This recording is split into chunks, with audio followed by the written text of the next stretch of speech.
प्यारे बच्चों, class 12th विषय इतिहास, जिसमें हम लोग आज मॉडल प्रश्न पत्र सेट 2 के आंसर को देखेंगे। वीडियो 2 पार्ट में रहेगा, अति लघु उत्तरीय और लघु उत्तरीय पहला पार्ट के वीडियो में रहेगा और दीर्घ उत्तरीय प्रश्नों के उत्तर सेकंड पार्ट के वीडियो में बताऊंगा। अपने चैनल इकोनॉमिक्स प्लस पर यदि आप नए हैं तो चैनल को सब्सक्राइब करके बेल आइकन को दबा लें, ताकि जब भी मैं वीडियो डालूंगा नोटिफिकेशन सबसे पहले आपको प्राप्त होगी। तो चलिए हम लोग आज कुछ नया सीखते हैं। ये मॉडल प्रश्न पत्र सेट जो आंसर तैयार किया गया है हमारे विद्यालय +2 उच्च विद्यालय गोपीकांदर के इतिहास के पीजीटी शिक्षक श्री संतोष कुमार दास के द्वारा तैयार किया गया है। उनको तहे दिल से धन्यवाद, उन्होंने अपना कीमती समय आप लोगों के लिए निकाला है। पहला क्वेश्चन है, तुजुक-ए-बाबरी किस भाषा में लिखा गया है? तो तुर्की भाषा में। दूसरा क्वेश्चन है, अस्थाई बंदोबस्त के अंतर्गत किसानों से लगान के रूप में वसूली गई धनराशि का कितना भाग जमींदार अपने पास रखते थे? तो आंसर है, जमींदारों को किसानों से वसूल किए गए भू राजस्व की कुल रकम का 10/11 भाग कंपनी को देना था तथा 1/11 भाग स्वयं रखना था। तय की गई रकम से अधिक वसूली करने पर उसे रखने का अधिकार जमींदारों को दिया गया था। 1857 की क्रांति के समय भारत का गवर्नर जनरल कौन था? तो 1857 के दौरान विद्रोह के दौरान लॉर्ड कैनिंग भारत के गवर्नर जनरल थे, जो 1856 से 1860 तक थे।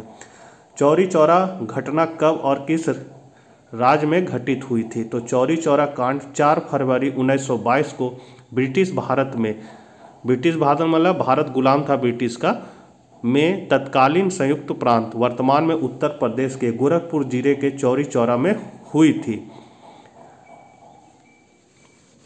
यहीं तक आंसर लिख सकते हैं।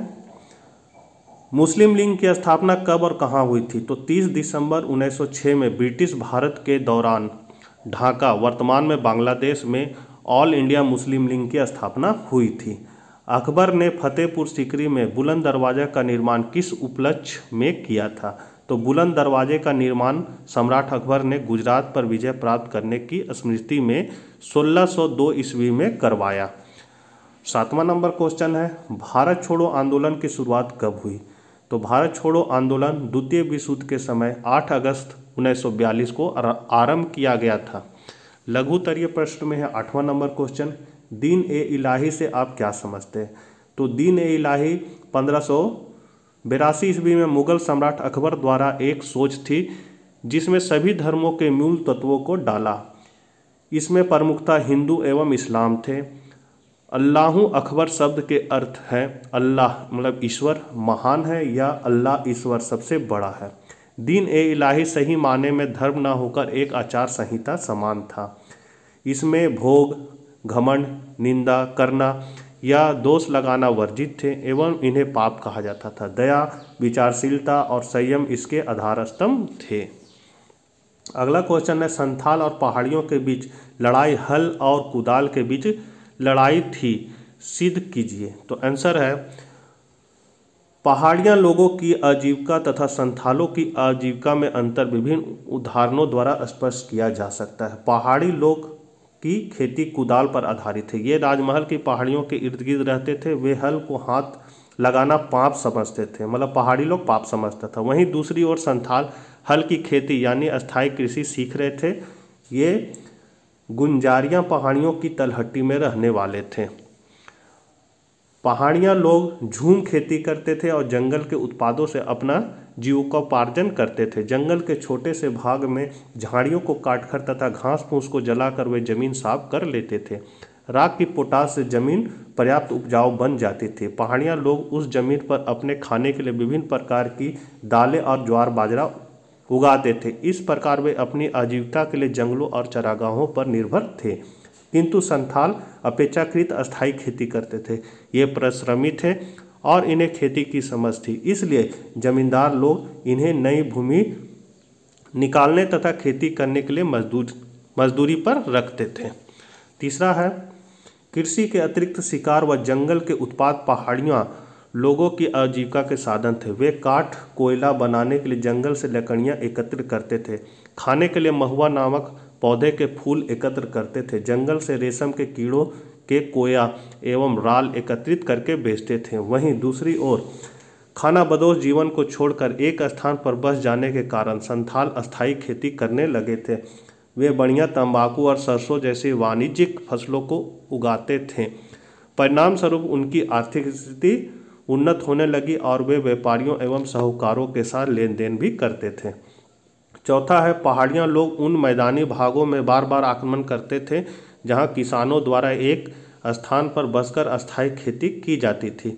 इस प्रकार मैदानों में रहने वाले लोग प्रायः पहाड़ियों लोगों के आक्रमणों से भयभीत रहते थे, किंतु संथाल लोगों के जमींदारों और व्यापारियों के साथ संबंध प्रायः मैत्रीपूर्ण होते थे। वे व्यापारियों एवं साहूकारों के साथ लेन देन भी करते थे। अगला क्वेश्चन है, लॉर्ड डलहौजी की राज्य अपहरण नीति क्या थी? तो वैपगत का सिद्धांत या हड़प नीति, अंग्रेजी द डिस्ट्रक्शन ऑफ लैप्स 1848 से 1856। पैतृक वारिस के न होने की स्थिति में सर्वोच्च सत्ता कंपनी के द्वारा अपने अधीनस्थ क्षेत्रों को ब्रिटिश साम्राज्य में मिलाने की नीति वैपगत का सिद्धांत या हड़प नीति कहलाती है। यह परम सत्ता के सिद्धांत का उप सिद्धांत था, जिसके द्वारा ग्रेट ब्रिटेन ने भारतीय उपमहाद्वीप के शासन के रूप में अधीनस्थ भारतीय राज्यों के संचालन तथा उनकी उत्तराधिकार के व्यवस्थापन का दावा किया। 11 नंबर क्वेश्चन है, भारत छोड़ो आंदोलन के कारण बताएं। तो भारत छोड़ो आंदोलन के निम्नलिखित कारण थे। पहला, आंदोलन का तत्कालीन कारण क्रिप्स मिशन की समाप्ति ऑब्लिक मिशन के किसी अंतिम निर्णय पर न पहुंचना था। दूसरा, द्वितीय विश्व युद्ध में भारत का ब्रिटिश को बिना शर्त समर्थन करने की मंशा को भारतीय राष्ट्रीय कांग्रेस द्वारा सही से न समझाना जाना। तीसरा है, ब्रिटिश विरोधी भावना तथा पूर्ण स्वतंत्रता की मांग ने भारतीय जनता के बीच लोकप्रियता हासिल कर ली थी। चौथा है, अखिल भारतीय किसान सभा, फॉरवर्ड ब्लॉक आदि जैसे कांग्रेस ने संबंध विभिन्न निकायों के नेतृत्व में 2 दशक से चल रहे जन आंदोलनों ने इस आंदोलन के लिए पृष्ठभूमि निर्मित कर दी थी। पांचवा है, द्वितीय विश्व युद्ध के परिणाम स्वरूप अर्थव्यवस्था की स्थिति काफ़ी खराब हो गई थी। 12वां नंबर क्वेश्चन है, भारतीय संविधान के अनुसार धर्मनिरपेक्षता क्या है? तो भारतीय संविधान के प्रस्तावना में घोषणा के अनुसार भारत एक धर्मनिरपेक्ष देश है। यह एक खास धर्म, जाति, जन्म, सेक्स या जगह के सदस्यों से भेदभाव के खिलाफ है। धर्मनिरपेक्ष शब्द प्रस्तावना में 42वां संशोधन 1776 द्वारा डाला गया था। यह सभी धर्मों और धार्मिक सहिष्णुता और सम्मान की समानता का अर्थ है। भारत का इसलिए एक आधिकारिक राज्य धर्म नहीं है। हर व्यक्ति को उपदेश, अभ्यास और किसी भी धर्म के चुनाव प्रसार करने का अधिकार है। सरकार के पक्ष में या किसी भी धर्म के खिलाफ भेदभाव नहीं करना चाहिए। यह बराबर सम्मान के साथ सभी धर्मों का सम्मान करना होगा। सभी नागरिकों, चाहे उनकी धार्मिक मान्यताओं के लिए कानून के सामने बराबर हैं। कोई धार्मिक अनुदेश सरकार या सरकारी सहायता प्राप्त स्कूलों में दिया जाता है। फिर भी सभी स्थापित दुनिया के धर्मों के बारे में समान जानकारी समाजशास्त्र में पाठ्यक्रम के हिस्से के रूप में दिया जाता है। किसी भी एक धर्म या दूसरे को कोई महत्व देने के बिना मौलिक मान्यताओं, सामाजिक मूल्यों और मुख्य प्रथाओं और प्रत्येक स्थापित दुनिया धर्मों के त्योहारों के संबंध के साथ सामग्री बुनियादी मौलिक जानकारी प्रस्तुत करता है। S.R. बोमई बनाम भारतीय संघ में भारत के सुप्रीम कोर्ट ने संविधान के मूल ढांचे का एक अभिन्न हिस्सा है धर्मनिरपेक्षता था।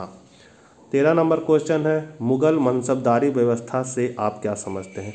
तो फारसी में मनसबदार का अर्थ है मनसब, मतलब पद या श्रेणी रखने वाला। मुगल साम्राज्य में मनसब से तात्पर्य उस पद स्थिति से है जो बादशाह अपने पदाधिकारियों को प्रदान करता था। मनसब 2 प्रकार के होते थे, जात और सवार। मनसब की प्रथा का आरंभ सर्वप्रथम अकबर ने सन 1575 में किया। मनसबदारी प्रणाली मुगल काल में प्रचलित एक प्रशासनिक प्रणाली थी जिसे अकबर ने आरंभ किया था। मनसब मूलतः अरबी शब्द है जिसका अर्थ है पद या रैंक। मनसब सब शासकीय अधिकारियों तथा सेनापति का पद निर्धारित करता था। सभी सैन्य तथा असैन्य अधिकारियों की मनसब निश्चित की जाती थी जो अलग अलग हुआ करती थी। मनसब के आधार पर अधिकारियों के वेतन और भत्ते निर्धारित होते थे। 14 नंबर क्वेश्चन है 1857 ईस्वी की क्रांति से संबंधित 3 प्रमुख केंद्र तथा वहां के नेतृत्वकर्ता का नाम लिखें। तो 1857 के विद्रोह का नेतृत्व दिल्ली के सम्राट बहादुर शाह जफर कर रहे थे, परंतु यह एक नेतृत्व औपचारिक एवं नाममात्र का था।